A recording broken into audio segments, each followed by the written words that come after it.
नमस्कार मित्रांनो, मी Mahesh Jain. Icon Steel Build आयकॉनच्या या विशेष मुलाखतीमध्ये आपल्या सर्वांचं स्वागत आहे.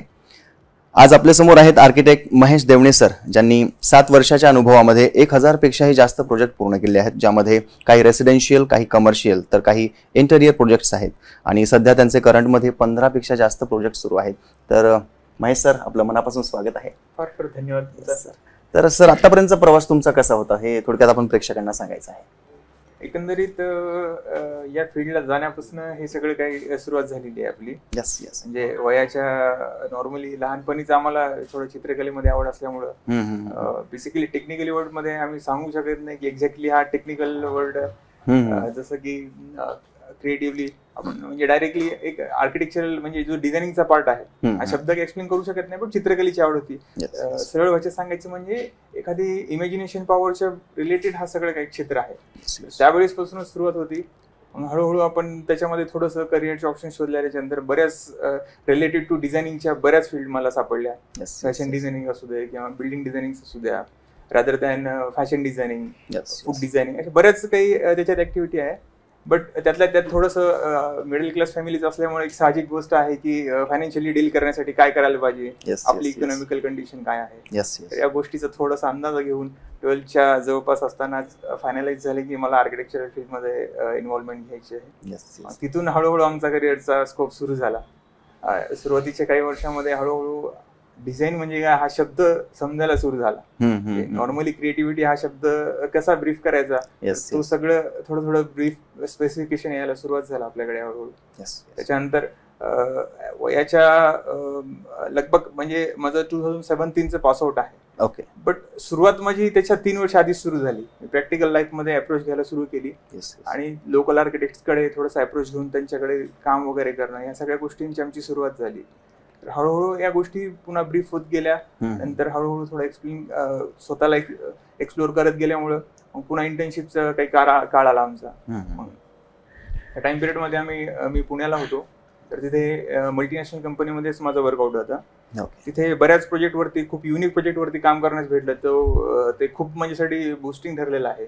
तर त्या प्रोजेक्ट्स मध्ये बरेच स्काय स्क्रीपर्स प्रोजेक्ट असू द्या किंवा लॉंग स्पॅन स्ट्रक्चर असू द्या, त्या प्रोजेक्ट्स मध्ये बरंच खूप काही शिकण्यासारखं भेटलंय आम्हाला. तिथून कालांतरानं तिथे काही प्रोजेक्ट्स मध्ये इव्हन ग्रीन बिल्डिंगचे अवॉर्ड सुद्धा भेटलेले आहेत. बट एवढंच आहे की ते कंपनीसाठी काम केलेलं आहे, त्याच्यामुळे मी माझं नाव त्याला जोडू नाही शकत. हा एक मुद्दा आहे त्याच्यामध्ये.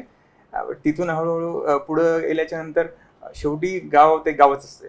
त्याच्यामुळे मग आम्ही डिसिजन घेतलं की गावाकडे शिफ्ट करायचं आणि जी सर्व्हिस तिथे लोकांना प्रोव्हाइड करत होतो त्याचा बेनिफिट ऑब्व्हियसली आपल्या इथल्या लोकांना पण व्हायला पाहिजे.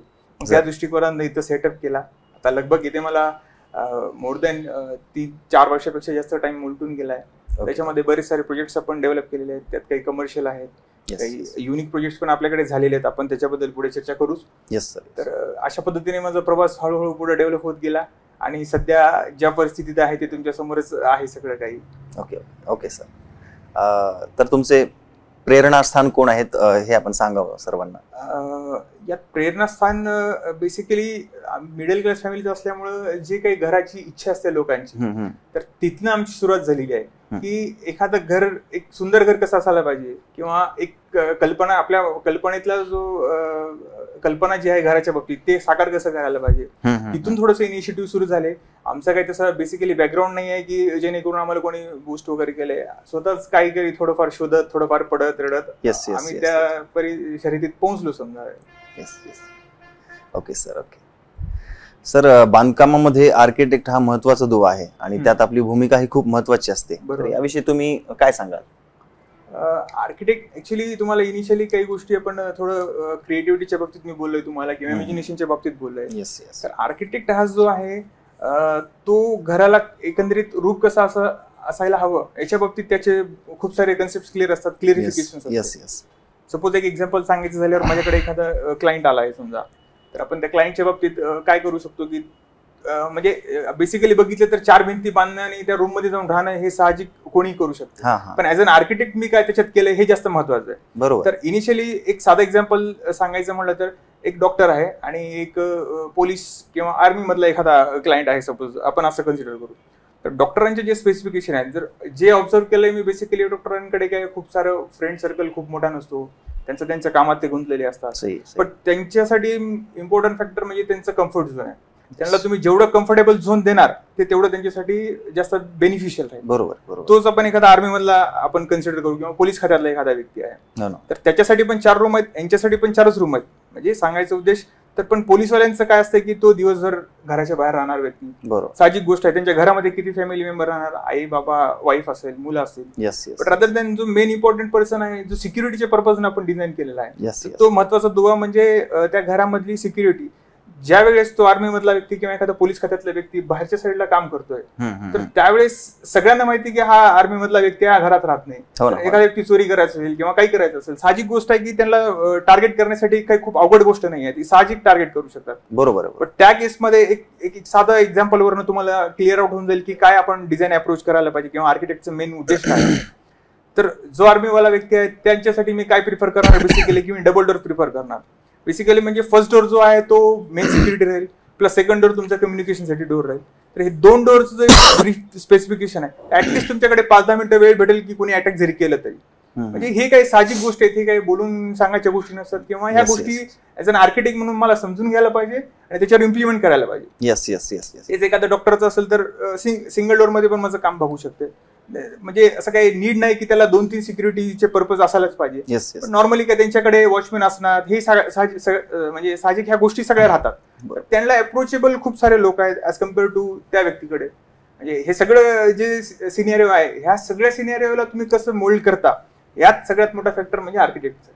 हे साधंच एक एक्झाम्पल आहे की याच्यावरून तुम्ही आर्किटेक्ट आणि एक बेसिक व्यक्ती याच्यातलं बायफर्गेशन करू शकता की जे अनालिसिस करण्याची पद्धत आहे, तर त्या ह्याच्यात बऱ्याच गोष्टी आहेत. म्हणजे सुरुवातीपासून जर तुम्ही कन्सिडर केलात, सकाळी उठल्यापासून रात्री झोपेपर्यंत आय थिंक 99% तुम्ही आर्किटेक्चरच्या स्पार्टमध्ये राहता. इव्हन इन्फ्रास्ट्रक्चर असू द्या, रोड्स असू द्या, एनिथिंग एनीहाऊ. तुम्ही सकाळी उठल्यापासून तुम्ही जर जंगलात गेलात तर आय कन्सिडर की तुम्ही आर्किटेक्चरची फील्ड सोडलेली आहे. साहजिक गोष्ट आहे. तर बाकी सगळ्यात इन्फ्रास्ट्रक्चर असू द्या, तुम्ही सकाळी उठल्यापासून रात्री झोपेपर्यंत जो काही प्रवास करताय समजा, एक साहजिक गोष्ट आहे. तुमचा आज वाढदिवस आहे, तुम्हाला कोणी एखाद्याने रागवलं तरी तुम्ही खुश राहणार, साहजिक गोष्ट आहे.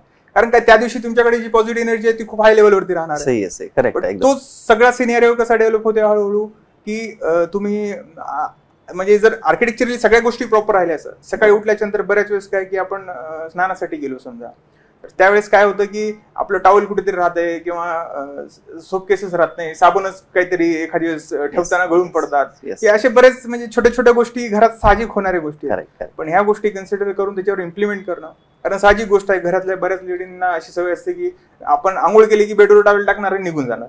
पण ती लेडीज काय करणार की सगळं काम सोडणार, ती आपल्याकडे येणार, पहिले बेडवरचं टॉवेल काढून त्याला व्यवस्थित ठिकाणी ठेवणार आणि जाणार. करेक्ट. मेजर याच्यात प्रॉब्लेम काय आहे की तुम्हाला माहितीच नसते की ते टॉवेल ठेवण्यासाठी जागा कुठे आहे. हा सगळ्यात मोठा फॅक्टर आहे की तुम्हाला माहितीच नसते, आपण त्याच्याबद्दल कधी विचारच केलेला नाही किंवा आपल्याला न कळत ह्या गोष्टीची सवय पडली, आपण तसंच पुढे गेलो. तर हे सगळं नियोजन लावणं आणि त्याला प्रॉपर अप्रोच देणं, याच्यासाठी मी आर्किटेक्ट हा मेजर फॅक्टर आहे असं कन्सिडर करतो. मिनिमम जागेमध्ये जास्तीत जास्त थोडंसं वर्कआउट करणं. हे 2-4 काही एक्झाम्पल आहेत, याच्यावरून तुम्ही थोडंफार अंदाजा घेऊ शकता. पण अशा बऱ्याच गोष्टी आहेत की ज्या तुम्हाला ब्रीफ करत बसले तर दिवस पण जाऊ शकते पूर्ण असं काही. सर, बांधकामाला सुरुवात करण्याआधी त्याची रचना किंवा डिझाईन करणं किती महत्वाचं आहे? हा एक महत्वाचा मुद्दा आहे त्याचा. बांधकामाला सुरुवात करण्याच्या आधी त्याचं डिझाईन करणं कितपत महत्वाचं आहे. मी आता काही तुम्हाला बऱ्याच साऱ्या गोष्टी सांगितल्या, ह्या गोष्टी तुम्ही बांधकाम झाल्याच्या नंतर करायला गेलात तर तुमचं फार नुकसान होणार आहे. तर ते नुकसान वाचवणं हे सगळ्यात महत्वाचं आहे.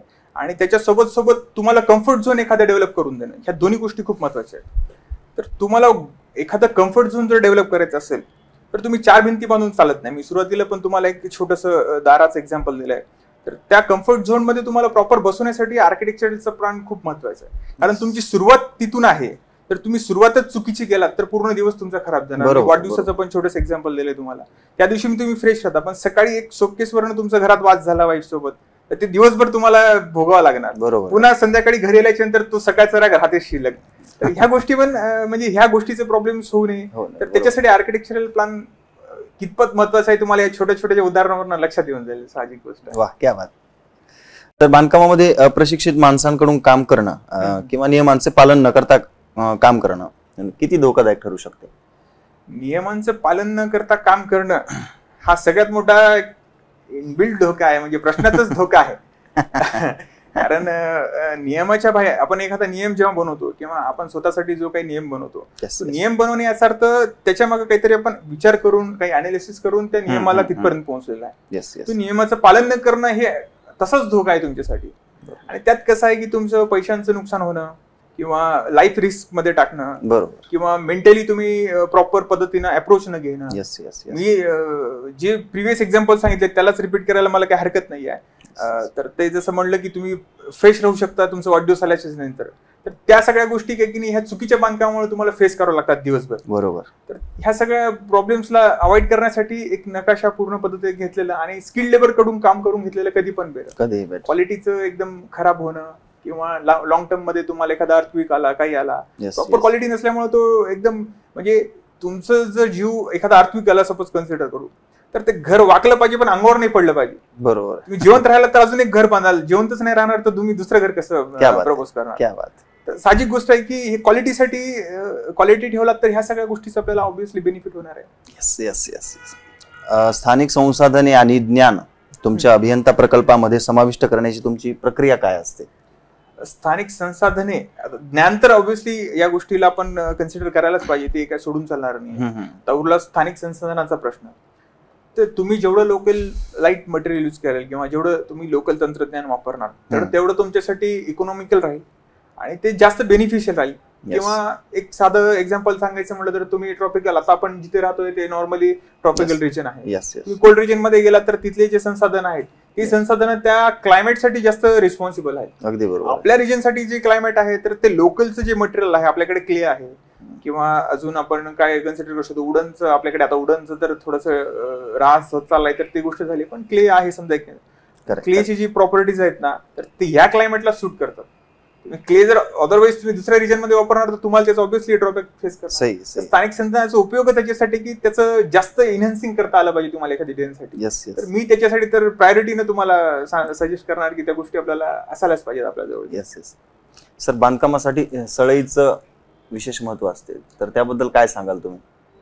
सळईचं विशेष महत्व असते. आता बेसिकली सळई हा जो आहे ना स्ट्रक्चरलचा पार्ट आहे. आता साहजिक गोष्ट आहे की सळई ही कितपत महत्वाची असं जर सांगायचं म्हणलात तुम्ही तर एखाद्या घराचं जे काही लोड आहे किंवा एखादं टेन्शन आहे, आपण रेन्फोर्समेंट इन्क्लूड करतो. म्हणजे RCC प्लस जेव्हा स्टील आपण यूज करणार तर रेन्फोर्समेंट आपण त्याला त्या शब्दात उल्लेख करतो समजा. तर घराचं जे काही मी तुम्हाला जसं म्हणलं की घर वाकलं पाहिजे पण अंगावर पडलं नाही पाहिजे, तर याच्यासाठी मेन रिस्पॉन्सिबल कोण आहे तर ती आहे गजळी आपली किंवा सळई. ती जास्त इम्पॉर्टंट आहे.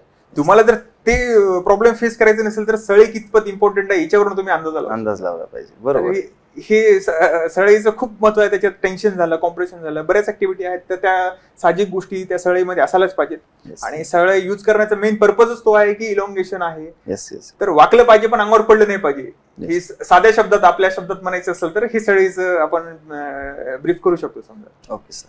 सर, बांधकाम करत असताना जे काही शॉर्टकट्स वापरले जातात तर ते कितपत धोकादायक ठरू शकतात?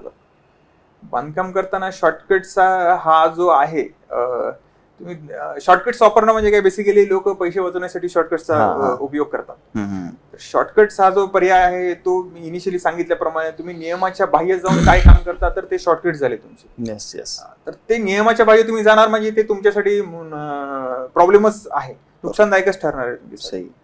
तर नियमाच्या बाहेर जाऊन काम करणं काही योग्य नाही हे तर आपल्याला समजायला पाहिजे. आणि लेबरच्या ऍक्टिव्हिटीज झाल्या किंवा स्किल्ड लेबर राहणं, ह्या सगळ्या गोष्टी आपल्याला त्याच्यात कन्सिडर करायलाच पाहिजे आपण. Yes sir, yes sir. तसं बांधकाम क्षेत्र खूप झपाट्याने प्रगती करत आहे आणि कॉम्पिटिशन खूप वाढलेलं आहे.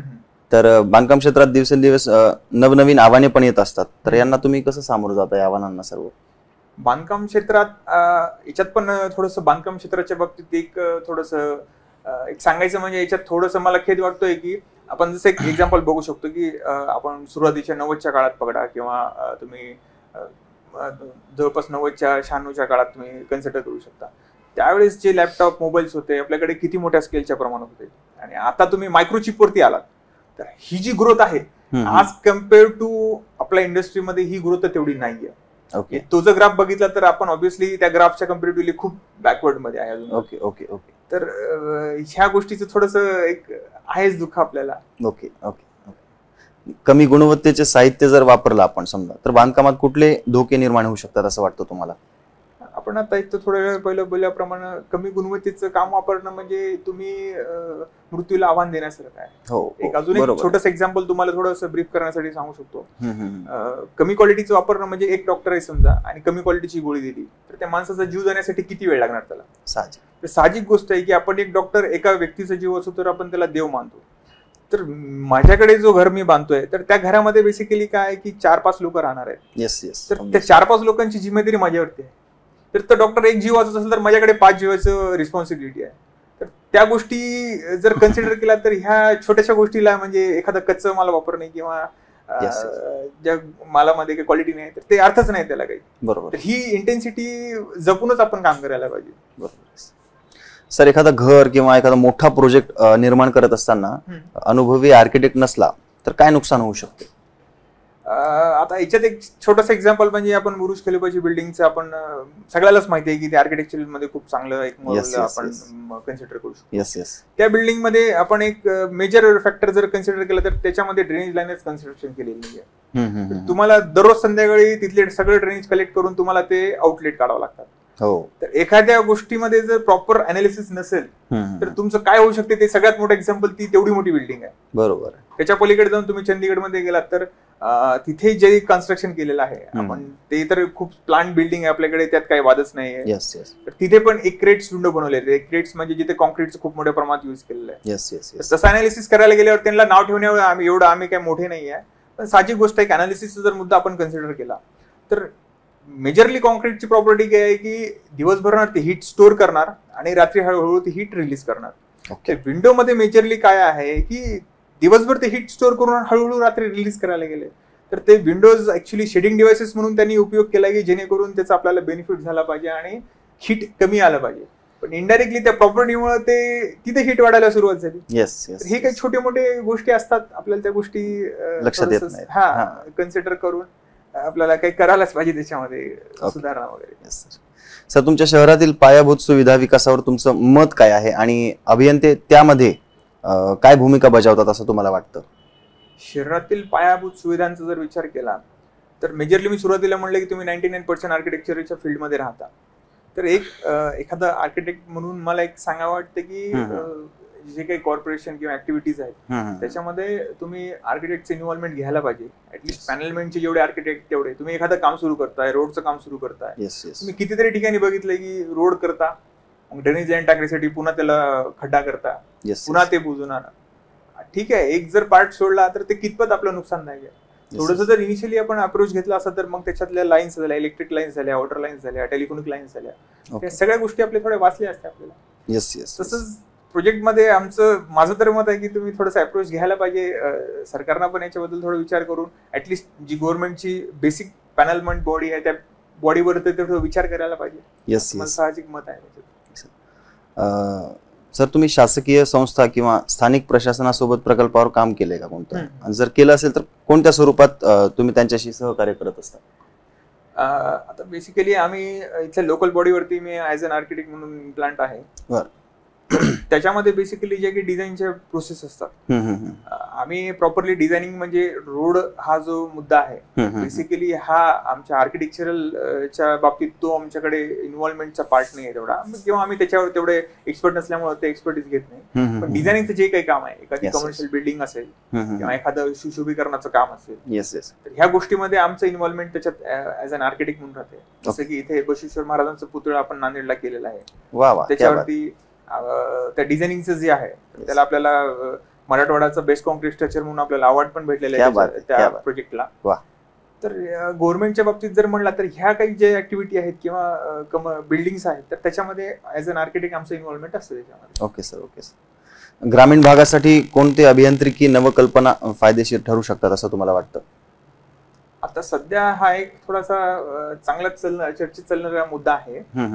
ग्रामीण भागांमध्ये जी डेव्हलपमेंट हळूहळू चालू आहे आपल्याकडे, तर ग्रामीण भागामध्ये बऱ्याच नवीन नवीन तंत्रज्ञान आहेत. तर मी बेसिकली ग्रामीणमध्ये काय सजेस्ट करणार की ग्रामीणमध्ये जी टॉप सॉइल आहे, तर ती टॉप सॉइल खूप जास्त व्हॅल्युएबल आहे. ओके. कारण ती सॉइल बनण्यासाठी आपल्याला हजारो वर्षांचा काल उलगडलेला लागतो. बरोबर. तुम्ही जर त्या सॉइलमध्ये त्या सॉइलला कंटॅमिनेट करून जर आरसीसी वर्क जर प्रिफर केलात, तर तिथे ती सॉइल कंटॅमिनेट होणारच आहे. जरी तुम्हाला युज करायचं असेल तर ऑब्व्हियसली युज करा, पण ते टॉप सॉइल तुम्ही रिमूव्ह करून घेऊन त्याचा रियूज करा. Okay okay. हे काही अशा ज्या ऍक्टिव्हिटी आहेत तर त्या करायला पाहिजेत. आणि आजकाल नवीन तंत्रज्ञान हळूहळू वाढत चाललंय. किंवा तुम्ही सोलार ऊर्जेवरती तिथले बरेच सारे प्रोजेक्ट्स आहेत त्या डेव्हलप करू शकता. कारण तिकडे ओपन स्पेस असल्यामुळे तुमच्याकडे खूप सारे व्हॅल्युएबल आहे. तुमच्याकडे तुम्ही सोलार एनर्जीचा उपयोग करू शकता. रिव्हर वगैरे असेल तर त्याच्यावरती तुम्ही काही एनर्जी डेव्हलप करू शकता का, ह्या ऍक्टिव्हिटीमध्ये आपण इन्व्हॉल्वमेंट घेऊ शकतो. नवीन तंत्रज्ञानामध्ये आता बरेच एआयचं फीचर्स वगैरे डेव्हलप झालेले आहेत. त्याच्यावरून तुम्ही शेतीसाठी काही मॉडर्न सॉफ्टवेअर्स वगैरे घेऊ शकता का, ह्या गोष्टीसाठी मी ग्रामीण भागात डेव्हलपमेंटसाठी प्रिफर करायला काही हरकत नाही मला. Okay sir. Okay sir. Mahesh sir, 1000 पेक्षा जास्त प्रोजेक्ट तुमचे झालेत आणि जवळजवळ आता 15 पेक्षा जास्त प्रोजेक्ट तुमचे सुरू आहेत. तर आयकॉन स्टीलचा वापर केलाय का तुम्ही? हा, शुअरली आयकॉन स्टीलचा वापर नक्कीच केलेला आहे आपण. ओके. तर आयकॉन स्टीलच्या काही प्रॉपर्टीज ज्या आहेत त्या खरंच उल्लेखनीय प्रॉपर्टीज आहेत. ओके. तर TMT बार्स त्यांनी घेतलेला आहे.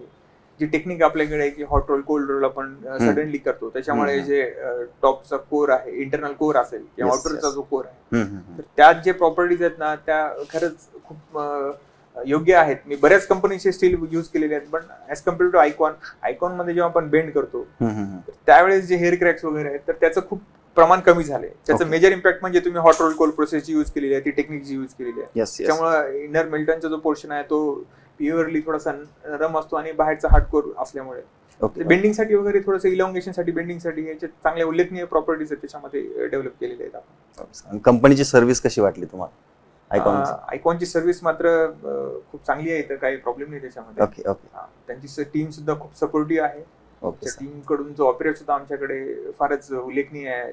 कारण मी इथे जेव्हापासून आलो लगभग सगळ्या लोकांचे मला नाव आणि कॉन्टॅक्ट माहित असल्यासारखं आहे. याचा अर्थ असं साहजिक आहे की त्यांचं खूप चांगला अप्रोच आमच्याकडे असतो. सर, जाता जाता प्रेक्षकांना काय टिप्स द्याल तुम्ही, काय सल्ला द्याल ज्यांना बांधकाम करायचंय किंवा एखादा मोठा प्रोजेक्ट करायचा आहे अशा लोकांना तुम्ही काय सल्ला द्याल? प्रेक्षकांसाठी जर म्हणलात ना तर एक साहजिक गोष्ट आहे की एक आर्किटेक्टचं काय इम्पॉर्टन्स आहे आपण हे सुरुवातीच्याच काही क्वेश्चन मध्ये आपण समजून घेतले. तर साहजिक मत आहे की तुमचं काय जे काही असेल तुम्ही जर प्रॉपर आर्किटेक्ट प्लॅन केलात त्या ठिकाणी तर तुमचं इकॉनॉमिकल सेव्हिंग होण्यासाठी खूप तुम्हाला मदत होईल. त्याच्यानंतर दुसरा मुद्दा असा आहे की तुमचा जो कम्फर्ट झोन आहे तो खूप हाय लेवलवरती नेण्यात येईल. जे डेलीचे जे इश्यूज आहेत, जसं मी एखादं तुम्हाला सुरुवातीला टॉवेलचं एक्झाम्पल दिलं आहे, तर ते सगळे रिड्यूस झाल्याच्या नंतर ऑब्व्हियसली तुम्ही जसं जेवढं वाढदिवसाला फ्रेश राहणार तेवढं डेली फ्रेश राहिला तर खूप चांगला आहे आमच्यासाठी. सगळीकडे एनर्जी इंटेन्सिव्ह झाल्यामुळे तुम्ही मार्केटमध्ये किंवा सगळीकडे चांगली ग्रोथ करून घ्या. तर माझं सजेशन आहे की तुम्ही चांगल्या आर्किटेक्टकडे राहून किंवा चांगले नियोजनबद्ध ज्यांच्याकडे आहेत त्यांच्याकडनं मार्गदर्शन घ्यायला पाहिजे. आणि सुरुवातीपासून शेवटपर्यंत तुम्ही त्यांच्यासोबत राहणं खूप आवश्यक आहे. तर सुरुवातीला तुम्ही काही काम घेणार, प्लॅन घेणार आणि पुन्हा निघून जाणार, तर याच्यामध्ये काय नंतरच्या ज्या काही ऍक्टिव्हिटीज आहेत त्या गोष्टी तुम्हाला त्याचा पुन्हा त्रास होणार. कारण एवढ्या मायक्रो लेवलवरती तुम्हाला कोणी ब्रीफ करून सांगणार नाही की जसं टाइम एखाद्या प्रोजेक्ट मध्ये पुढे जात राहील तसंच त्या गोष्टी आपण इन्व्हॉल्वमेंट करत जातो. Okay sir. त्याच्यामुळे माझं सगळ्यांना सजेशन आहे की तुम्ही प्रॉपर एखाद्या व्यक्तीला हँडओव्हर करून घेऊनच तुम्ही प्रोजेक्टसाठी पुढे डील करायला काय हरकत नाही. Okay sir. तुमच्या नजरेतला तुमचा एखादा आयकॉनिक प्रोजेक्ट त्याबद्दल तुम्ही थोडक्यात सांगावं असं वाटतं आम्हाला. जसं आता आपणच कॉन्क्रीट एक मी पुतळ्याचा उल्लेख केलेला आहे, बसवेश्वर महाराजांचा पुतळा त्याचा उल्लेख केलेला आहे. तर त्या पुतळ्यामध्ये त्याला आपण मराठवाडा रिजनचं बेस्ट कॉन्क्रीट स्ट्रक्चरचा अवॉर्ड आपल्याला भेटलेला आहे. तर त्याच्यात जर तुम्ही बघितलात तर रोडचे अलाइनमेंट, त्याच्यानंतर तिथे येणारी जी ऍक्टिव्हिटी आहे, तिथे येणारी पब्लिक आहे, तर त्यांचं जे काही व्हिज्युअलायझेशन किंवा ते काय अपेक्षित करतात की कारण ती एक मंदिरासारखी जागा आहे किंवा तिथे आपले दैवत बसणार म्हणजे बसवेश्वर महाराज आहेत तर ते दैवत आहेत तिथले. त्यांच्यासाठी त्यांचा जो भाव आहे तो भाव तिथे जपला पाहिजे. ह्या गोष्टी ज्या काही कन्सिडरेबल असतात, मी जसं सुरुवातीला तुम्हाला म्हणलो की सायकोलॉजिकली आपण एखादी गोष्ट किती व्हॅल्युएबल ठरू शकते आर्किटेक्चरल दृष्टिकोन, तर तिथे माणूस पोहोचल्यानंतर पॉझिटिव्ह एनर्जी रिलीज व्हायलाच पाहिजे किंवा त्याला आपण स्पिरिच्युअल आर्किटेक्चर पण म्हणू शकतो. तो पॉझिटिव्हिटी राहिली पाहिजे ह्या सगळ्या दृष्टिकोनातनं. तर आपण त्या प्रोजेक्टसाठी खूप वर्क केलेलं आहे तिथे. आता त्याचा ब्रीफ करायला म्हणलं तर ते सगळे डिझाईन्स तुम्हाला सगळे सांगावं लागतील, तेव्हा त्या गोष्टी क्लिअर आउट होतील. पण आपल्याकडे तो एक चांगला प्रोजेक्ट आहे. पुन्हा एक अहिल्याबाई होळकरचा आता जस्ट आपण एक प्रोजेक्ट सँक्शन केलेला आहे. ओके, तोही जवळपास 10 CR च्या अप्रॉक्स तो प्रोजेक्ट आहे. त्याचं पण स्मारक आपण बनवतोय. बढिया बढिया, क्या बात. स्केलचं स्मारक आहे. त्याचं लगभग असं बघितलं तर महाराष्ट्रात आता तो जिथे त्यांचं जन्मस्थान आहे त्याच्यानंतर इथेच आपण ते प्रोजेक्ट एवढ्या मोठ्या स्केलवर करणार आहे की उल्लेखनीय प्रोजेक्ट राहील आपल्यासाठी. मे बी आपण त्याला फ्युचरमध्ये थोडंसं टुरिझमच्या दृष्टिकोनातून पण आपण त्याचा अप्रोच घेतोय. वा, असे काही प्रोजेक्ट्स आपल्याकडे अजून आहेत रनिंगमध्ये. Thank you so much sir. तुमच्या पुढील वाटचालीस आमच्या टीमच्या वतीने खूप शुभेच्छा आणि आयकॉन स्टील बिल्ड आयकॉनच्या वतीने तुमचे खूप खूप धन्यवाद. Thank you so much. Nice to meet you. Thank you.